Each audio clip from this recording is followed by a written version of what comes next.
fast-paced world of media production, the last thing you want to have to sit through is watching your video editor of choice just chug along as it encodes your fancy new expose on why Sam Puckett is not the best iCarly character. And you and your social media videography endeavor sit there staring at that progress bar as menacing and sloth-like as it inches along, and you think to yourself, how can I make this go by faster? How can I get videos out fast and efficient?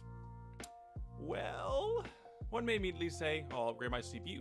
Not hard to see why. It is the main thing that is doing the number crunching on your computer. Others will turn to more RAM. Maybe they'll upgrade their GPU. But what if I told you that your video editor of choice matters more than you would ever have thought? Yes, that's right. Even though your CPU and your GPU or your RAM or whatever can help you get your videos out faster, moving to a different video editor altogether can make a difference that, frankly, not a whole lot of people see. So today, let's take a look at two video editors, Davinci Resolve and Vegas Pro, and let's see how would they stack up against each other, because you're going to be surprised as to what the results are going to be when it comes to video editor encoders. Let's get into it. Before we get into the numbers, I'd like to, plug my socials, because why not? I stream on Twitch every Saturday and Sunday at 4 p.m. Central Standard Time. Times are changing, I know. I'm still trying to find a prime time to be doing it. But if you would like to ask more questions about this or have any discussion you want to talk about on stream, I'm happy to do it. A link to that will be down below. Anyway, so before we get into the numbers themselves, and also after the plug of the socials, I'd like to mention the hardware that I'll be using. So I'll be using my main rig that is sitting down here is rocking a AMD Ryzen 5 3600 running at stock speeds. It has 32 gigs of RAM, if I can say that right, and it also has a Radeon RX 5500 XT. Now, this is a very decidedly mid-range system, but it gives me a bit of an advantage that people with all these super high-end systems and test beds don't have, is that if there is a bottleneck, it is going to be the software rather than the hardware, because the hardware is capable of its own. In fact, I was able to record everything here while I was doing the encoding test. So I was using OBS to record my screen, and everything was just running perfectly fine. I only dropped one frame in the entire testing. So it's not the hardware that's going to be the bottleneck, it will be the software. But it is very decidedly mid-range, so it's also kind of a common set of hardware that people tend to have. I know people don't really use AMD video cards a lot of the time, but if you put this all together cumulatively, it's very common. So I'm able to give you a better idea of exactly how the system will do with similar hardware. Anyway, time for the numbers. Oh, I probably should also mention what's going to be going on here. So we will be doing 3 passes, one at 720p, another at 1080, and another one at 4K. We will be testing the defining factor about how good these editors are is the time that they took to complete the render. And I have numbers already made up and also graphics already made up for this, including all the pieces of data. This is all we're going to be looking at today. We're just going to look at how much time it took to complete the render, because that's really what's important here, and that's the whole point of this video. I'll be doing all 3 tests for all 3 editors. So, or for both editors rather, excuse me. So without further ado, let's get into the numbers. So let's start with the obvious one, Davinci Resolve. So at the 720p render test, it completed the render at 3 minutes and 48 seconds. Not too bad for 720p. In terms of how fast it was rendering the video, it was decent. It was running around an average about 150 frames per second, more or less. Now, it should be mentioned that both Davinci Resolve and Vegas Pro utilize the GPU in 2 different ways, where Davinci Resolve utilizes the GPU 3D engine, which is not the hardware encoder built into it, whereas Vegas Pro uses the hardware encoder built into the GPU. And those parts of the GPU are for 2 different tasks.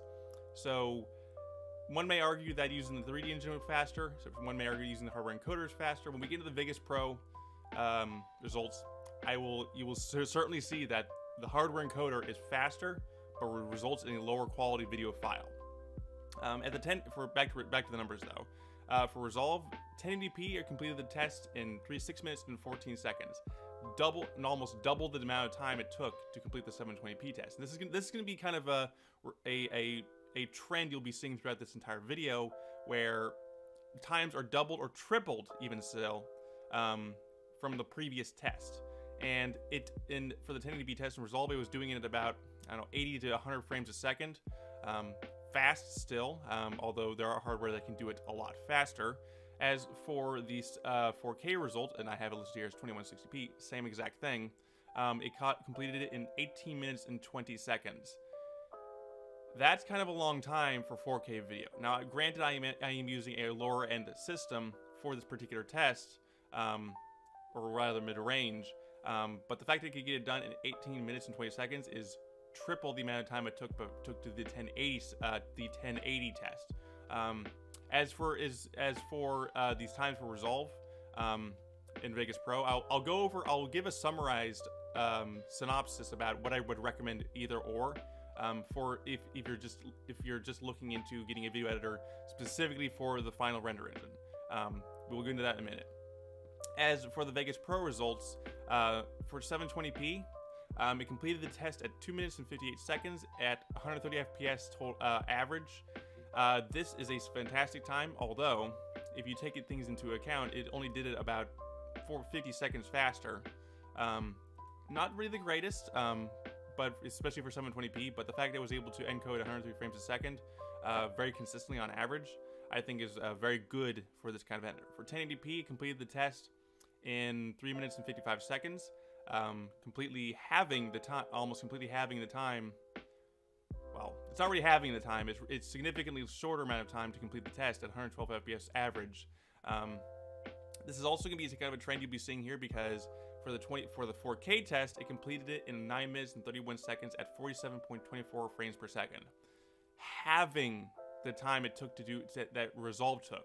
Now, the reason why this is so significant when it comes to video encoder performance is that at 4K video is becoming way more easier to stream. It's becoming way more easier to process on people's hardware, whether it be a phone, smart TV, a computer, laptop, hell, even your game consoles can watch YouTube nowadays, and that they're getting more powerful with each generation, that watching 4K video is more viable than it ever has been.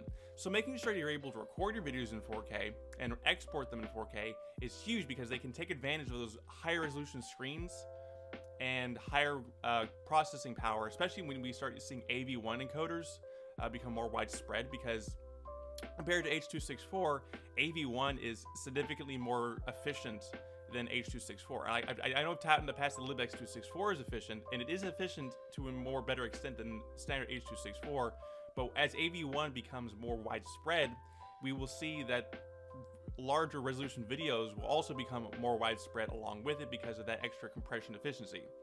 So making sure that you can also export your videos in that 4K resolution as fast as humanly possible is a big boon. Now, like I said before, Vegas Pro uses the GPU significantly differently than Resolve does, where it uses the hardware encoder. You will be taking a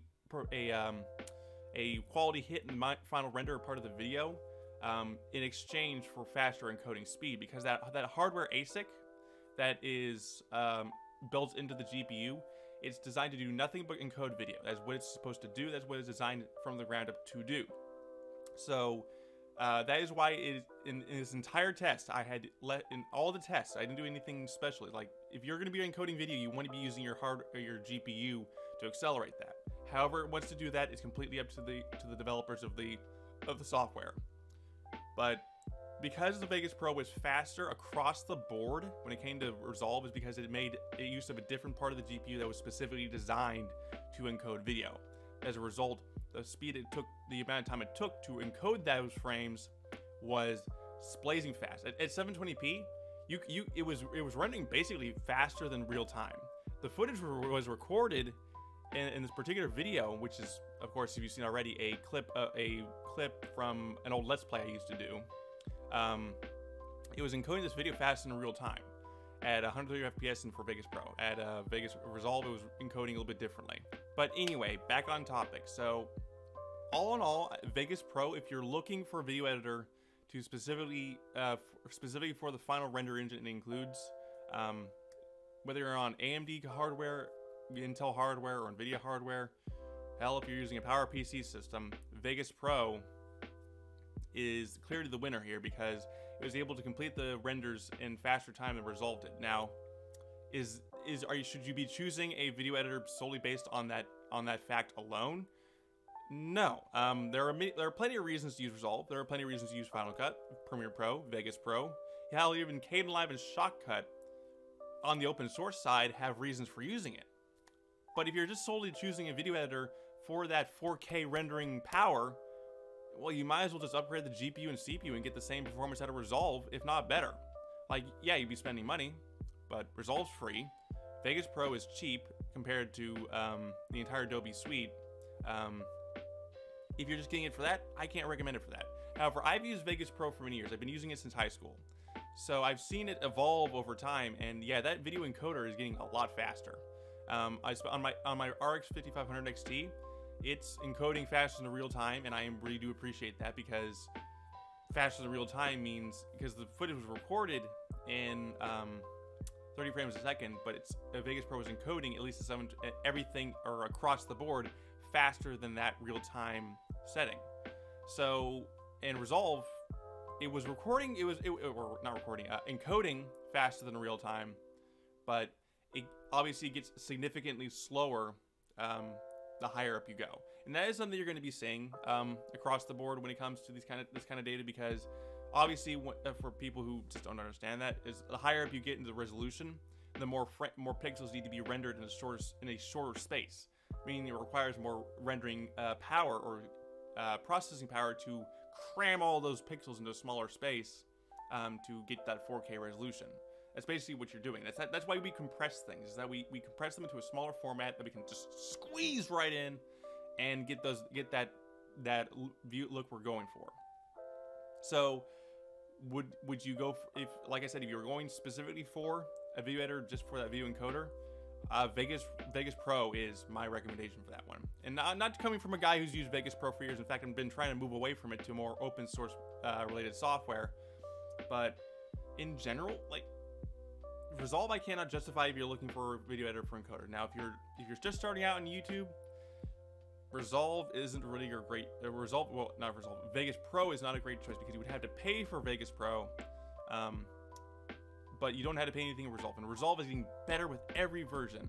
In fact, one of the things I love about Resolve 17, it's got a Linux version that uses a .run file, so I can just install it like a normal program. It doesn't start unless I'm on a Red Hat distribution, but it's getting better and it's becoming more viable for everyone to use. Linux, Mac OS, Windows, like all these things. So don't pick a video editor based on just the video encoder alone.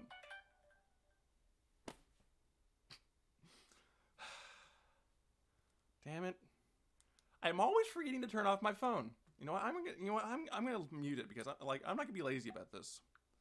I'm not gonna be lazy about this. I'm gonna just mute the damn thing. Anyway, don't choose a video editor based on the video encoder, because that is not the sole reason you should be choosing one.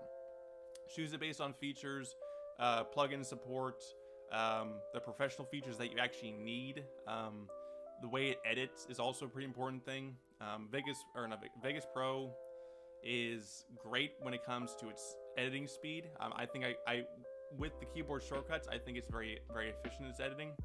There are faster though. Final Cut does things better than anything I've ever seen.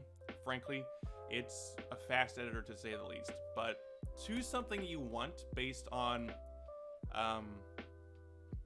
what you need. The reason why I made this video was to demonstrate that, yeah, if you just choose a different video editor, you can get videos out faster. And that's what's important in this video. That was the whole point of this thing, is to demonstrate that one point. But the bigger picture is you just don't want to choose it based on that. I know I keep reiterating myself, that's just what I do. So pick whatever you want. Kdenlive, Olive, Final Cut, Premiere Pro, anything you want.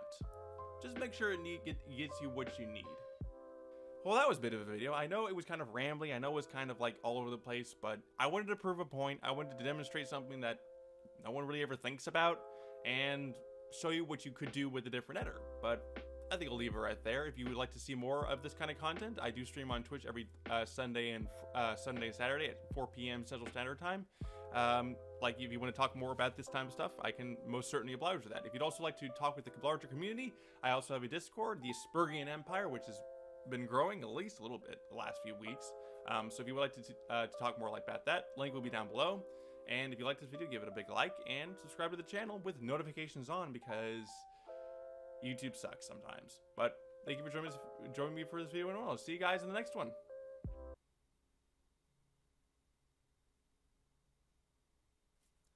I mean, that's all I already got to say about that. Just some numbers. Now I think I'll end this video off.